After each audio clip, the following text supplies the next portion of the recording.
अस्सलामुअलैकुम वरहमतुल्लाहि वबरकातुहू। Online English language course elementary level fast track lesson number 10 pronunciation rules. आज हम ई की एक और आवाज़ पढ़ेंगे। अभी तक जो हमने ई की आवाज़ें पढ़ी हैं उनमें से पहली आवाज़ में ई थोड़ा सा एक लंबी आवाज़ दे रहा था, पेन, टैन, वैन, येन, बेन वग़ैरह।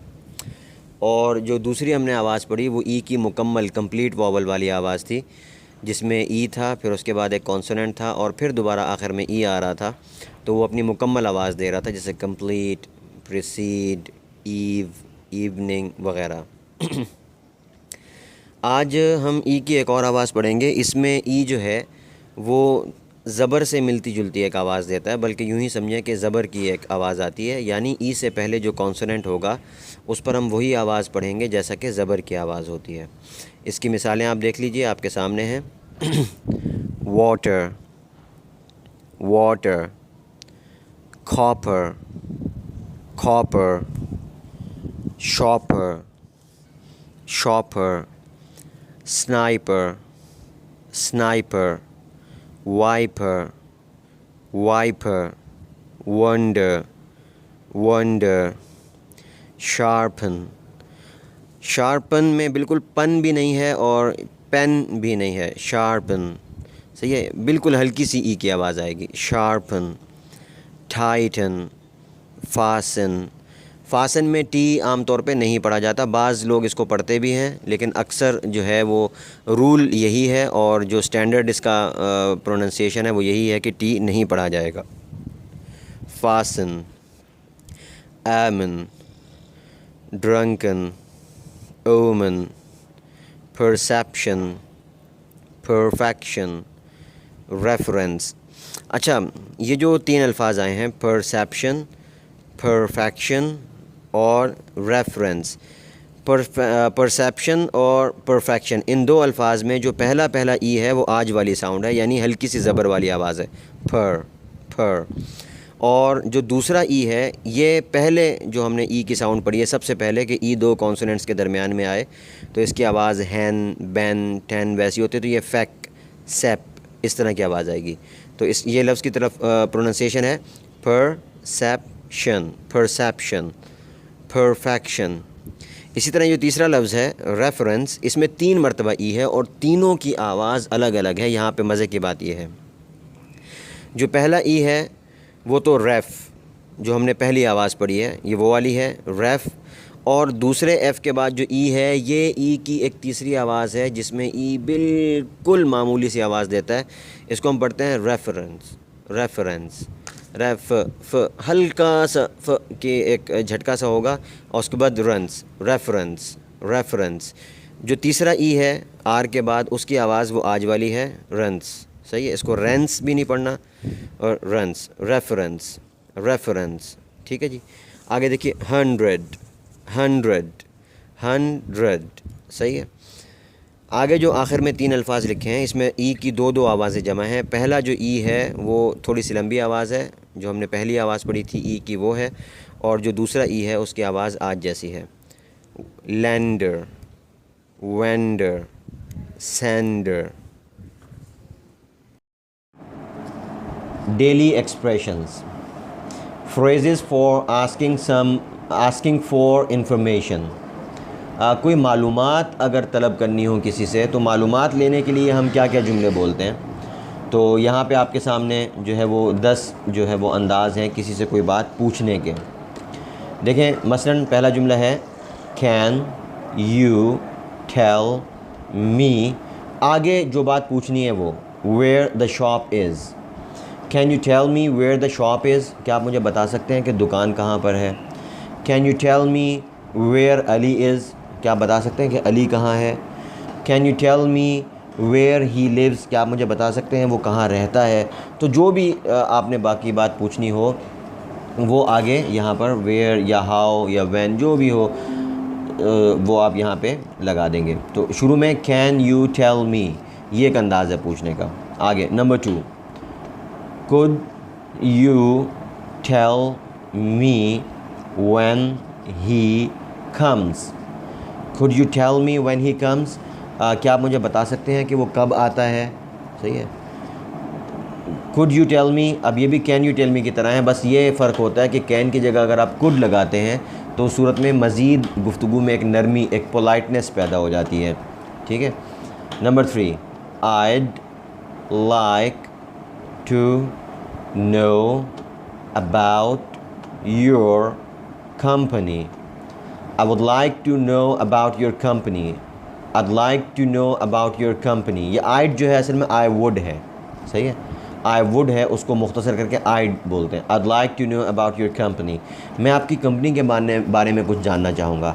I'd like to know about your profession. मैं आपके पेशे के बारे में जानना चाहूँगा.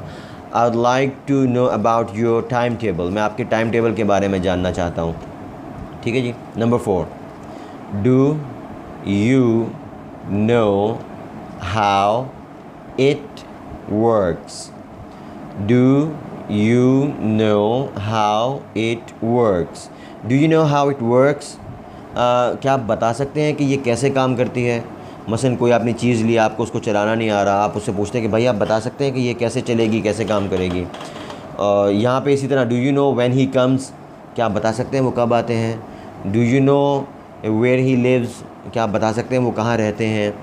सही है.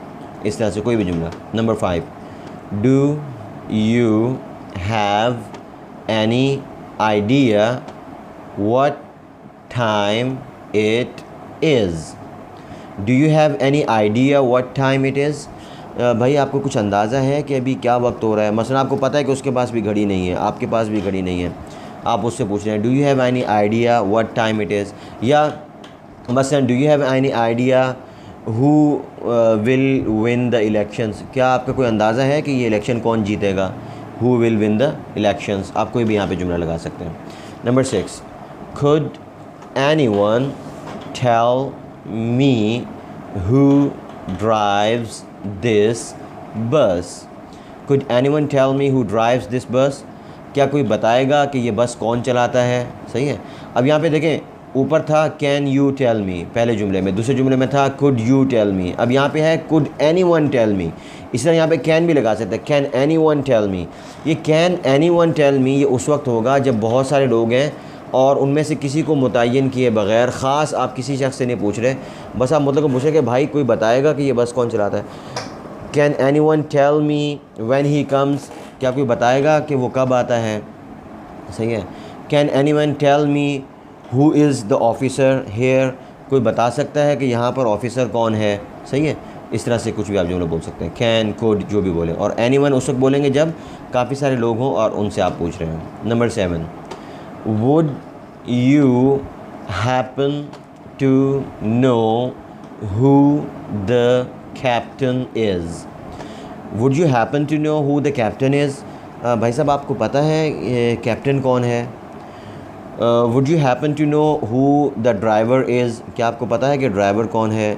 Would you happen to know who the leader is? क्या आपको पता है कि यहाँ लीडर कौन है? सही. कोई भी लफ्ज़ आप यहाँ पे लगा सकते हैं. I don't suppose you know when it leaves. I don't know. I don't suppose you know when it leaves. I don't suppose you know when it leaves. इसकी जगह पे आप you would know भी बोल सकते हैं. I don't suppose you would know when it leaves. I don't suppose you would know या I don't suppose you know, इसका मतलब है कि मेरा नहीं ख्याल कि आपको पता होगा. सही है. ये हम उस वक्त बोलते हैं कि यार पता नहीं आपको भी इसका पता है या नहीं कि ये गाड़ी कब चलती है. सही है. तो व्हेन इट लीव्स का मतलब है ये यहाँ से रवाना कब होती है. आई don't suppose you would no, तो यानी कभी कभार एक मशकूक से अंदाज़ में आपको भी शक होता है कि यार पता नहीं इन्हें भी मालूम है या नहीं और मैं पूछने बैठ गया, तो उस वक्त ये अंदाज़ होता है कि मेरा नहीं ख्याल कि आपको पता होगा कि ये गाड़ी कब रवाना होगी. तो अगर उसे पता होगा तो वो बता देगा, अगर नहीं पता होगा तो वो कहेगा sorry I don't no.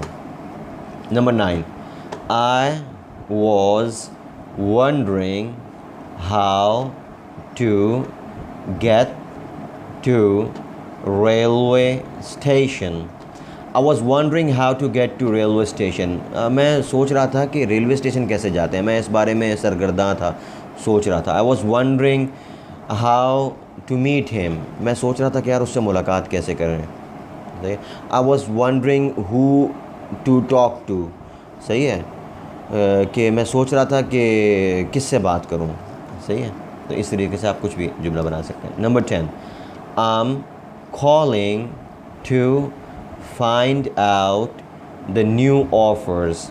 I am calling to find out the new offers, मैं कोई आपकी जो नई पेशकशें हैं उसके बारे में पूछने के लिए फ़ोन कर रहा हूँ। मसलन कंपनी है, कंपनी मुख्तलिफ़ पैकेजेस दे देती है। आपकी टेलीफोन कंपनी है, जैज़ है, टेलीनॉर है, वारिद है और जोंग है, वगैरह वगैरह।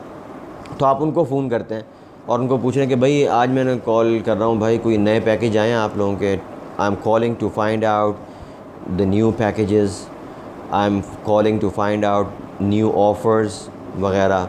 या I am calling to find out the call rates, भाई मैं कॉल रेट मालूम करने के लिए आपसे फ़ोन कर रहा हूँ कि कॉल के आजकल क्या रेट्स चल रहे हैं, कितना पैसा 1 मिनट का कटता है, वगैरह वगैरह। तो इस तरह की चीज़ों के लिए ये होगा। आई एम कॉलिंग ये उस वक्त बोलेंगे जब आप फ़ोन पर कोई मालूमात ले रहे हैं। वर्ल्ड पार। Number 1 verbs, reach, reached, reached, reaching, पहुंचना। रिफ्यूज़, रिफ्यूज़ड, रिफ्यूज़ड, रिफ्यूजिंग, इनकार करना। स्मेल, स्मेल्ड, स्मेल्ड, स्मेलिंग, सूंघना। और इसका एक मतलब ये भी आता है कि किसी चीज़ से खुशबू या बदबू आना। सही है, तो फ़िलहाल हम इसका माना सूंघना यही पढ़ेंगे यहाँ पर। Number 4, spend, spent, spent, spending, ख़र्च करना। टाई, टाइड, टाइड, टाइंग, बांधना। टेस्ट, टेस्टेड, टेस्टेड, टेस्टिंग, आज़माना। विन, वॉन, वॉन, विनिंग, जीतना। ब्रेक, ब्रोक, ब्रोकन, ब्रेकिंग, तोड़ना। ड्रॉ, ड्रू, ड्रॉन, ड्राइंग, बनाना। अच्छा, यहाँ पे बनाने से मतलब क्या है? मसलन कोई तस्वीर बनाना, जिसे कहते हैं ना पेंटिंग बनाना, कुछ ये जो कागज़ से ब्रश से कुछ पेंटिंग्स वगैरह की जाती हैं, ये ड्राना। या नक्शा बनाना, इसके लिए भी ड्रा आएगा। हाइड, हिड, हिडन, हाइडिंग, छुपाना। नाउन्स, रेन, बारिश। स्नोफॉल, स्नोफॉल, बर्फ़बारी। हेल, हेल, यालाबारी। फॉग, फॉग, धुंध। मिस्ट, मिस्ट, कोहर, यानी धुंध से ज़रा हल्की होती है ये कोहर। स्मॉग, स्मॉग, ये स्मॉग जो है ये आजकल बहुत इस्तिलाह चली हुई है। स्मॉग कहते हैं धुआं और धुंध जब मिल जाए, यानी धुंध हो और उसमें फिर धुआं शामिल हो जाए तो उसका जो एक मलगूबा तैयार होता है, इसको स्मॉग कहा जाता है। स्मोक से एस ले लिया है, एस और एम, और फॉग का ओ जी, इसको मिला के स्मॉग, ये एक नया लफ्ज़ वजूद में आया है। सनशाइन, सनशाइन, धूप। शॉवर, शॉवर, हल्की बारिश। स्लीट, स्लीट, ओले। फ्रॉस्ट, फ्रॉस्ट, पाला। फ्रॉस्ट कहते हैं जब बहुत सर्दी में, सख्त सर्दी में ऐसा होता है जब सुबह सुबह कभी उठ के देखा जाता है कि जो घास पर, पौधों पर, पत्तों पर जो शबनम पड़ी होती है वो शबनम जम जाती है, तो इसको फ्रॉस्ट कहा जाता है। क्लाउड, क्लाउड, बादल। विंड, विंड, हवा। ब्रीज़, ब्रीज़, ब्रीज़ कहते हैं हल्की हल्की जो एक ठंडी ठंडी हवा, सुहानी सुहानी से हवा चल रही होती है, इसको ब्रीज़ बोला जाता है। टॉर्नेडो, टॉर्नेडो, टॉर्नेडो, टॉर्नेडो, बगोला। स्टॉर्म, स्टॉर्म, तूफ़ान। Adjectives, gorgeous, gorgeous, gorgeous, gorgeous, खूबसूरत। ब्यूटीफुल, ब्यूटीफुल, खूबसूरत। गॉर्जस में ज़रा ज़्यादा ताकीद वाला माना है, ज़्यादा खूबसूरत के लिए गॉर्जस, और नॉर्मल जो है खूबसूरत का लफ्ज़ बोला जाता है उसके लिए ब्यूटीफुल। नंबर 3, स्कॉर्चिंग, स्कॉर्चिंग, सख्त गर्म, अच्छा, यहाँ पर जो गॉर्जियस और ब्यूटीफुल मैंने दिया है वो मौसम के तनाजुर में भी दिया है। गॉर्जियस वेदर के बहुत प्यारा मौसम, बहुत ज़बरदस्त मौसम, इस माना में बोल सकते हैं हम। इस तरह ब्यूटीफुल वेदर भी बोला जाता है। स्कॉर्चिंग सख्त गर्म मौसम। ड्राई ड्राई ड्राई खुश्क। फ़ाइन फ़ाइन उम्दा प्यारा। ऑफुल ऑफुल बुरा। टेरिबल टेरिबल ख़राब, कहते हैं टेरिबल वेदर, ख़राब मौसम। अनसेटल्ड अनसेटल्ड सेटल्ड उस चीज़ को कहते हैं जो एक हालत पर रुक गई हो। अनसेटल्ड जो एक हालत पर बरकरार ना रहे। तो अनसेटल्ड वेदर उसको कहेंगे जो मौसम बस बदलता रहता हो, कभी गर्मी, कभी सर्दी, कभी हवा चल पड़ी, कभी नहीं चल रही, कभी बारिश हो रही है, कभी गर्मी हो रही है। इसको अनसेटल्ड वेदर कहते हैं। ह्यूमिड ह्यूमिड मरतूब, यानी नमी जिसमें बहुत हो। जैसे कराची का हमारा मौसम है, यहाँ पर नमी बहुत होती है हवा में। फ्रीजिंग फ्रीजिंग बहुत सख्त, बहुत ज़्यादा ठंडा मौसम, इसको फ्रीजिंग वेदर कहा जाता है। ग्रामर देखें, ग्रामर में हम कल वाली चीज़ ही पढ़ रहे हैं। सिर्फ मैंने आपको बताया था कि वर्ब की जो फ़र्स्ट फॉर्म होती है उस पर सब्जेक्ट के बदलने से असर पड़ता है।